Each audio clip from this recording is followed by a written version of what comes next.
Excuse me madam, patient ரேணுகாவோட bill சொல்ல முடியுங்களா? ஒரு நிமிஷம் சார், பார்த்து சொல்றேன். ஓகே. 6500 சார். ஒரு நிமிஷம்.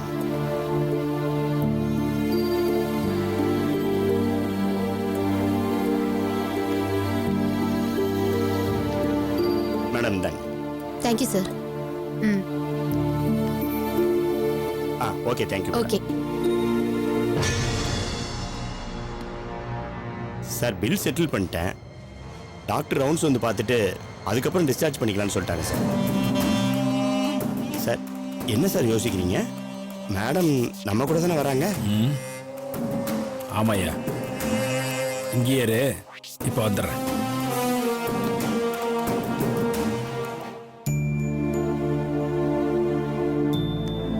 சிஸ்டர், கொஞ்சம் வெளியே இருங்க, என் பொண்ணுகிட்ட தனியா பேசணும். Okay sir. அம்மா, உனக்கு ஒண்ணு இல்லைன்னு டாக்டர் சொல்லிட்டாரு. ஃபைனலா ஒரு செக்அப் பண்ணிட்டு ஈவினிங் வீட்டுக்கு கூட்டு போலான்னு சொல்லிட்டாரு. ஏமா கண்கலகற? இங்க பாரு, அப்பா இருக்கிறேன். இந்த உடம்புல உசுருன்னு ஒண்ணு இருக்கிற வரைக்கும் உனக்காகத்தான் இருப்பேன். உன்னை விட்டு எனக்கு வேற யாருமா இருக்கா? எனக்கு அழணும் போல இருக்குப்பா. எதுக்கு அழுகணும்? அதெல்லாம் அழக்கூடாது. இத பாரு, சந்தோஷத்துல அழுக வந்தா அது அழுகு. தோத்து போயிட்டேன்னு நினைச்சு அழுகிறது ரொம்ப தப்பு. தோல்விங்கிறது இந்த உலகத்திலேயே கிடையாது. ஜெயிக்கிறது கொஞ்சம் தள்ளி போயிடுச்சுன்னு நினைச்சுக்க. புரியுதுப்பா. இவ்ளோ படிச்சு இத்தனை பேர் கூட பேசி பழகி என்னப்பா பிரயோஜனம்? நான் தேர்ந்தெடுத்த வாழ்க்கைய கோட்டை விட்டுட்டேனே. அப்படியெல்லாம் ஒண்ணும் இல்ல. இப்ப என்ன பெருசா தப்பாயிருச்சு? ஒண்ணுமே இல்ல. ஒரு பொறுக்கி பயல நல்லவன்னு நம்புன, அவ்வளவுதானே. இப்ப புரிஞ்சிருச்சுல, அவன் சரியில்லைன்னு தெரிஞ்சிருச்சுல, அவ்வளவுதான். தலைமொழியிரு. அவனை நினைக்கவே நினைக்காத. அமையாருமா, வெறும் பய. உன் தகுதி அந்தஸ்து என்ன? மகாராணி மாதிரி வாழ வேண்டியவனி. அவன் தராதாரம் தெரியாத தருதலமா. அவன் இன்னைக்கு அவனை உண்டியிலன்னு பண்ணிடுறேன்னு சொல்லிதான் நம்ம தண்டபாணி கிளம்புனான். நான் தான் அதெல்லாம் வேணாம், அவனை பிடிச்சி உள்ள வச்சிருக்கிறோம், நீ எதுவும் பண்ணாதாடான்னு சொல்லி வச்சிருக்கிறேன். அதான் உன் மாமனார்னு ஒருத்தர் இருக்கானே, அவன் வந்திருந்தான். என் பிள்ளைய போலீஸ் பிடிச்சிட்டு போச்சு, அவனை காப்பாத்துக்கன்னு கெஞ்சினான். எனக்கு வந்து ஆத்திரத்துக்கு அவனை அங்கேயே மிதி மிதின்னு மிதிச்சிருப்பேன். அப்புறம் உன் கூட படிக்கிற பொண்ணுங்கெல்லாம் அங்க இருந்தாங்க, அவங்க எதிரில் எதுவும் செய்ய வேணாம்னு சொல்லி தான் பேசாம இருந்துட்டேன். எனக்கு அவங்கள புரிஞ்சுக்கவே முடியலப்பா. என்ன மாதிரியான ஆளுங்க ஏன் இப்படி இருக்காங்க? உழைப்புல ஆர்வம் இல்ல, முன்னேற்றத்துல விருப்பம் இல்ல, ஜெயிக்கணுங்கிற வெறி இல்ல. எப்படிப்பா மனுஷனா பிறந்தா இதெல்லாம் வேண்டாமா? அதுலயும் அந்த விஜய் பொண்டாட்டி கிட்ட எப்படி தப்பா நடந்துப்பான்? அதை விடுமா. அதான் அவன் கட்ட தாலிய கழட்டி வீசிட்டு வந்துட்டு இல்ல, அதோட முடிஞ்சதுன்னு நினைச்சுக்க. இங்க பாரு, நடந்தது வெறும் பொம்மை கல்யாணம். நீ என் பொண்ணுமா, நம்ம வீட்டுக்கு வந்துரு, எல்லாத்தையும் நான் சரி பண்ணிடுறேன். ஆனா நீங்க சொன்ன மாதிரி உங்க பொண்ணா மட்டும் வர முடியாம போயிடுச்சுப்பா. அதையே ஏமா திரும்ப திரும்ப சொல்றேன்? நீயா ஒன்னும் விருப்பப்பட்டு செய்யலையே. பலாத்காரத்தால அவன் சாதிச்சிருக்கான். ராஸ்கல், ரேப் கேஸ் போட்டு அவனை உள்ள தள்ளுறான் பாரு.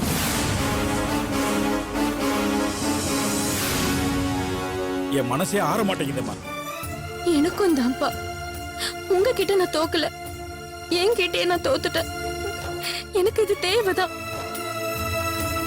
அப்படியெல்லாம் சொல்லாதம்மா. உனக்கு ஒரு குறையும் இல்ல, நல்லா இருப்ப. பாரு, அந்த பரதேசி என்னைக்கா இருந்தாலும் உன்னை அண்ணாந்து பாக்குற நிலைமையில தான் நீ இருப்ப. அப்பா சொல்றது நடக்குதா இல்லையான்னு பாரு. சரிம்மா, நான் வெளியில இருக்கேன், நீ ரெஸ்ட் எடு. டாக்டர் செக்அப் முடிஞ்சதுக்கு அப்புறம் ஈவினிங் நம்ம வீட்டுக்கு போலாம். சார், என்ன சார் ஆச்சு? என் பொண்ணு அழுகுறாயா, நான் எதுக்கு அப்படா இருக்கணும்? சார், வருத்தப்படாதீங்க சார்.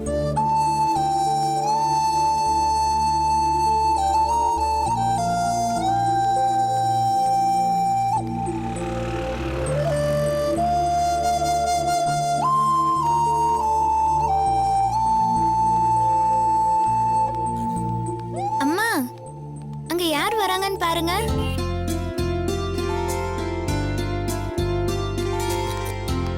வாங்க சார். மஞ்சுக்கண்ணா எப்படி இருக்க? நல்லா இருக்கேன் தாத்தா. அம்மாவோட ரொம்ப சந்தோஷமா இருக்கேன். அம்மா 100 ஆயுசு உன்னை பார்க்கணும் தான் நினைச்சிருந்தேன். எப்படி இருக்கீங்க சாமி?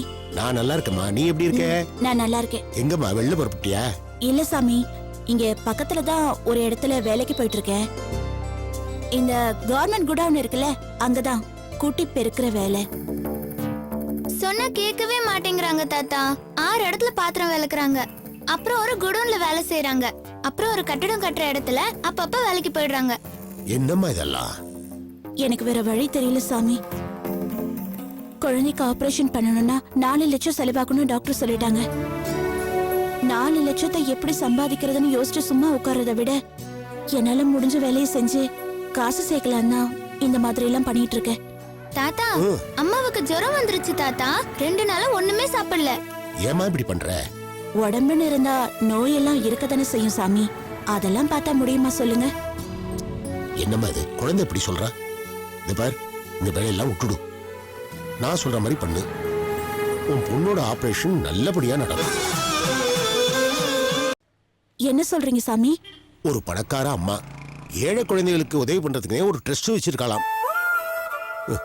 பணமும் இருந்து குணமும் இருக்கிறது அபூர்வம் இல்லையா? அப்படியா?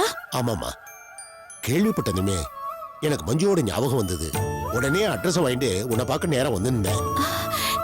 எனக்கு ரொம்ப சந்தோஷமா இருக்கு. என்ன சொல்றதுனே தெரியல சாமி. அதெல்லாம் போட்டோம். இந்தா, இதுல பேரு, விலாசம், போன் நம்பர் எல்லாமே இருக்கு. நேற்று ராத்திரி அவளுக்கு போன் பண்ணேன். கடைசியில பார்த்தா அவ எனக்கு தெரிஞ்சவாளா தான் இருக்கா. அப்படியா? அம்மா, உன்னை பத்தியும் குழந்தை பத்தியும் அவள்கிட்ட சொல்லியிருக்கேன். நான் சொன்னேன்னு அவளை போய் பாரு.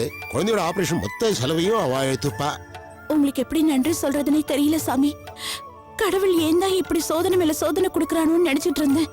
ஆனா அந்த கடவுள் கண்ணை திறந்த மாதிரி இப்படி ஒரு நல்ல வார்த்தையை சொல்லியிருக்கீங்க. அம்மாடி, மஞ்சு நீ மகளா பாக்குற. அவன் எனக்கு பேத்தி மாதிரி. அவன் நன்னா இருக்கணும் தானேம்மா நானும் நினைப்பேன். உன்னை நான் பாக்குறதுக்கு முன்னாடி இவளுக்கு இப்படி ஒரு பிரச்சனை இருக்குன்னு தெரிஞ்சிருந்தா என்னால முடிஞ்சது நான் செஞ்சிருப்பேன்மா. புரியுது சாமி. ஆனா என்னம்மா?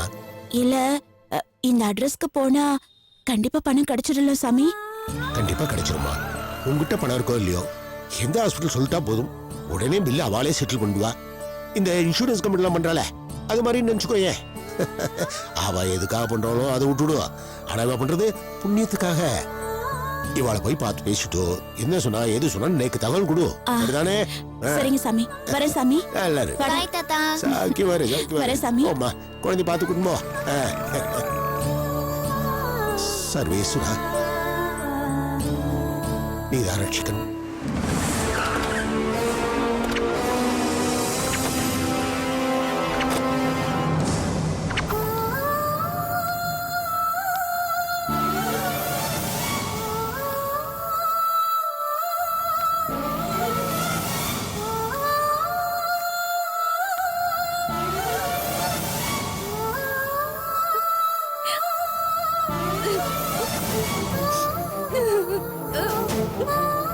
ரேணுகா, அப்பா ஒண்ணு சொன்னா கேப்பியா?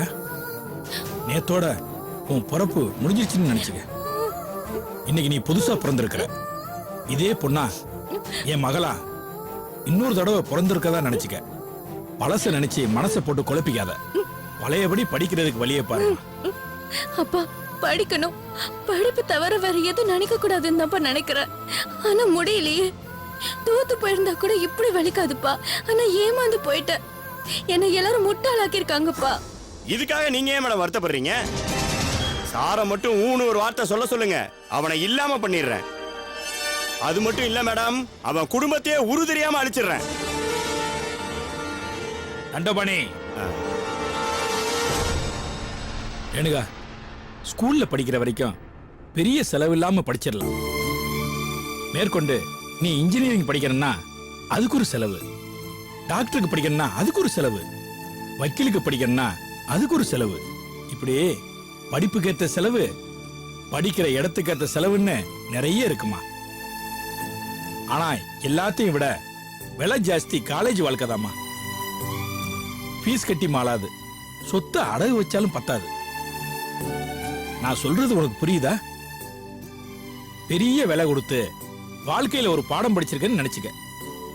நீ இருக்கிற வரைக்கும் இந்த நினைப்பு உனக்கு இருக்குல்ல, அது போதும்மா. ரேணுகா, என்ன மன்னிச்சிருங்கப்பா. உங்ககிட்ட போட்ட சவால்ல நான் தோத்துட்டேன்னு நினைச்சு வருத்தப்படுறதா இல்ல அவனை திருத்தி சரி பண்ணணும்னு நினைச்சனே அந்த முயற்சியில தோத்து போனதை நினைச்சு வேதனைப்படுறதா? தோத்து போனது கிடையாலம்மா, நான் என்னோட. ஐயோ என்னம்மா நீ? இங்க பாரு, அதெல்லாம் ஒண்ணுமே கிடையாது. ஒரு குடம் தண்ணி எடுத்து தலையில ஊத்திக்கிட்டு போய் வேலையை பாருமா. நீ இப்படி அழுதுகிட்டு இருந்தா அப்பா எப்படி தாங்குவேன் சொல்லு? உன்னை விட்டா எனக்கு வேற யாருமா இருக்கா? மாடிக்கு போய் ரெஸ்ட் எடு. எதுவா இருந்தாலும் அப்புறம் பேசிக்கலாம். இங்க பாருமா, நடந்த எல்லாத்தையும் மறந்துடு. அப்பா உன் நல்லதுக்கு தான் சொல்லுவேன். மறக்க முடியல, கஷ்டமா இருக்குன்னு சொல்ல தோணும். கஷ்டமா இருந்தாலும் எல்லாத்தையும் கடந்துதாமா தீரணும். சரிப்பா, மறக்கிறதுக்கு முயற்சி பண்றேன். இப்ப நீ என் பொண்ணு, போய் ரெஸ்ட் எடுமா. போ. சரிப்பா.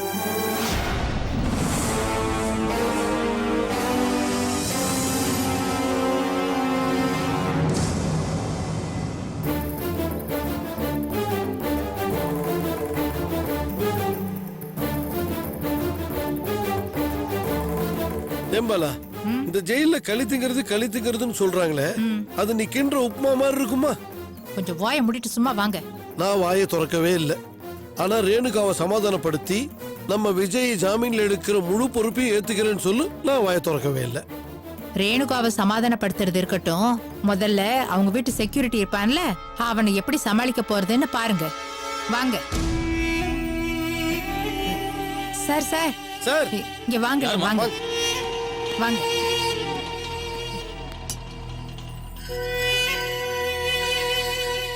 யார் நீங்க? யார பார்க்கணும்? என்ன கான்ஸ்டபிள் நீங்க? இது உங்களுக்கே கொஞ்சம் ஓவரா தெரியலையா? நான் எம்பியோட சம்பந்தி. 100% மரியாதை தர வேண்டாம், ஒரு 30% தரக்கூடாதா? சார், எங்க மருமகளை பார்க்கணும், அவதான் எங்களை வர சொல்லியிருக்கா. நம்புற மாதிரி இல்லையே. இருங்க, நான் போய் கேட்டு வரேன். கொஞ்சம் நில்லுங்க. நீங்க வேணா என்ன தனியா கூட்டு போய் நல்லா செக் பண்ணிக்கங்க. என்கிட்ட எந்த ஆயுதமோ இல்ல, நான் பயங்கரவாதியும் இல்ல. உங்க எம்பிக்கோ அவர் பொண்ணுக்கோ எங்களால எந்த ஆபத்தும் வராது. யோ நக்கலு, மரியாதையா போயிடு, இல்லைன்னா நடக்கிறதே வேற. என்னங்க இவர்கிட்ட நின்னு பேசிட்டு இருக்கீங்க? வாசல்ல நின்னு காவல் காக்கிற இவருக்கு இவ்வளவு கொழுப்பு இருந்தா, இந்த வீட்டு பொண்ணோட மாமியார்னா எனக்கு எவ்வளவு கொழுப்பு இருக்கும்? இங்க பாருமா, பொம்பளையாச்சேன்னு பாக்குறேன், இல்லைன்னா கழுத்தை பிடிச்சி வெளியே தள்ளிடுவேன். மரியாதையா போயிடுங்க. யோ, என்ன பேச்செல்லாம் ஒரு மாதிரியா இருக்கு? கூப்பிடியா உங்க எம்பிய, நான் அவர்கிட்டயே பேசிக்கிறேன். யோ போயா. யோ வெளியே போசனா போக மாட்டியா? கான்ஸ்டபிள், அவங்கள உள்ள விடு. சரிம்மா போங்க. அது வந்த மரியாதை இருக்கட்டும்.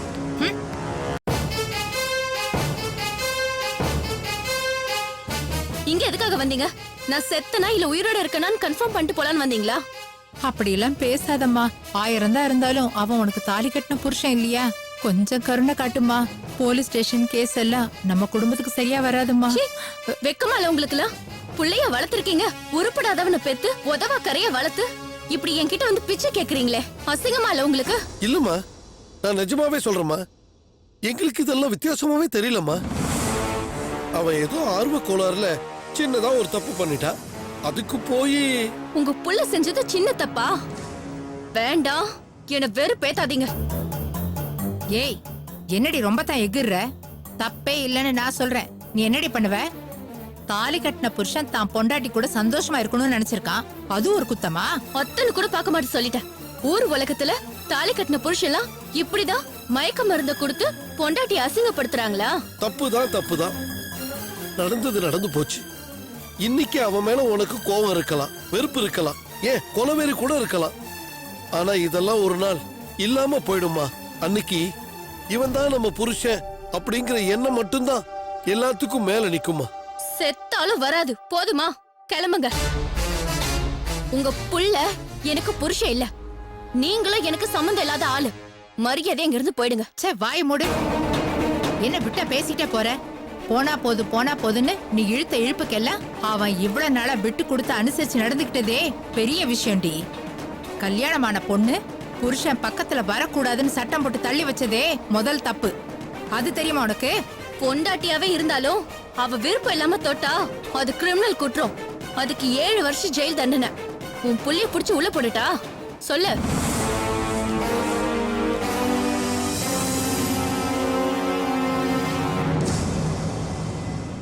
என்னடி ரொம்ப தான் துள்ளுற? ஆசைப்பட்டு தானே கல்யாணம் பண்ணிக்கிட்ட? என்னமோ அடுத்த வீட்டுக்காரன் வந்து உன் மேல கை வச்ச மாதிரி ரொம்ப தான் துள்ளுற. இத போய் வெளியே சொன்னா காரி துப்புவாங்க. யாரு மேல காரி துப்புவாங்கன்னு உங்களுக்கு தான் புரியல. வேண்டாம், மரியாதையா வெளியே போயிடுங்க. திரும்ப திரும்ப அவனை பத்தி பேசிட்டு இருந்தீங்க. எனக்கு வர கோவத்துக்கு. என்னடி பண்ணுவ? அடிப்பியா? அடிடி பாப்போம். அடிடி, என்ன கொல்லு. கொல்லுடி. கொல்லுடி பாக்கலாம். நிறுத்துமா. ஏய், யார் அவங்கள உள்ள விட்டது? கூப்பிடு செக்யூரிட்டியா. செக்யூரிட்டி வாங்கய்யா எம்பி ஐயா, நீங்க மகராச நல்லா இருக்கணும். உங்க பொண்ணை கூப்பிட்டு 4 நல்ல வார்த்தை சொல்லி எங்க புள்ளையோட வாழறதுக்கு அனுப்பிச்சு வைங்கய்யா. குடும்பம்னா 4 சண்டை சச்சரவு இருக்கத்தான் செய்யும். இதுக்கெல்லாம் போய் போலீஸ் கோர்ட் அது இதுன்னு அலைஞ்சா பேப்பர்ல உங்க பேர் தாங்க சந்தி சிரிக்கும். அவர்கிட்ட எதுக்கு இங்க பேசிட்டு இருக்கீங்க? நமக்கு வாச்ச மருமகளை அம்மாக்காரி வளர்த்திருந்தா அன்பு பாசம்னா என்னன்னு தெரிஞ்சிருக்கும். குடும்பம்னா என்ன, கல்யாணம்னா என்ன, புருஷன்னா யாரு, பொண்டாட்டி உறவுக்கு என்ன மதிப்பு இருக்கு, எப்படி நடந்துக்கணும், ஊர் சிரிக்காம எப்படி நடந்துக்கணும், இப்படி எல்லாத்தையும் எடுத்து சொல்லி வளர்த்திருப்பாங்க. இது அப்பா வளர்த்த பொண்ணு தானே, தப்பாதான் யோசிக்கும், தப்பாதான் செய்யும். செக்யூரிட்டி சார், இவங்கள பிடிச்ச வெளியே இல்லையா? Okay sir. இன்னொரு தடவை வந்தாங்கன்னா கைய கால ஒடிச்சு வெளியே அனுப்பியா? சரி சார். வாயா. சார் இது நல்லா இல்ல. வாயா, என்ன பொண்ணா என்ன ஏம்மா என்ன? இப்படி நடந்துக்கிறோம்? நீங்க ரவுடி பையன் மாதிரி நடந்துக்கிறீங்க.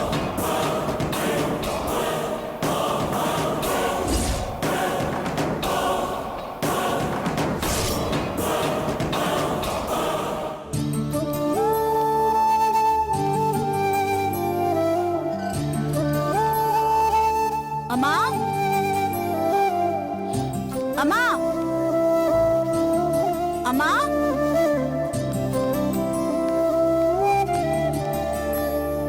அம்மா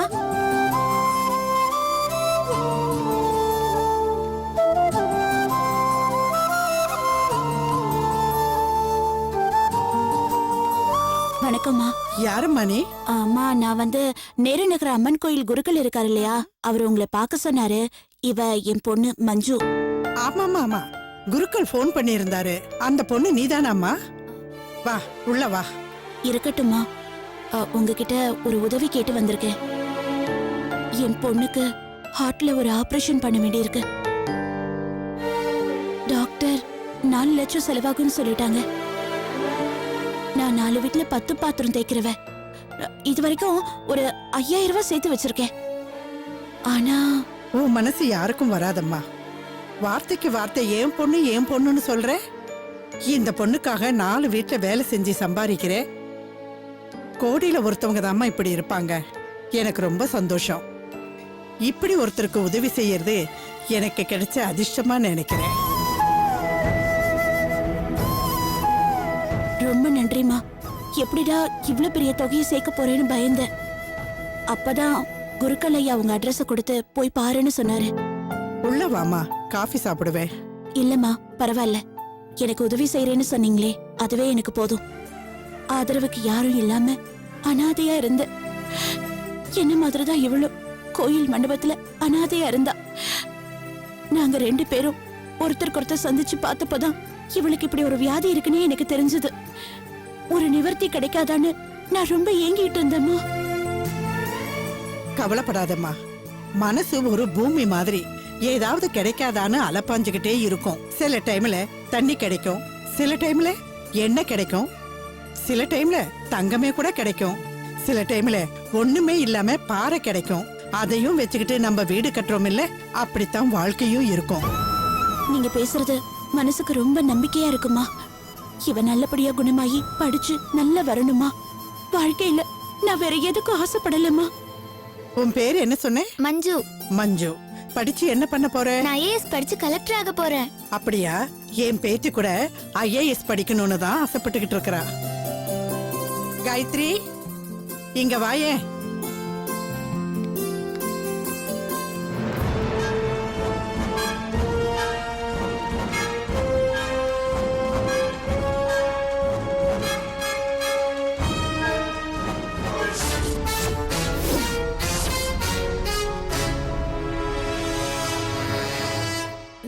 நீங்க ராணி தானே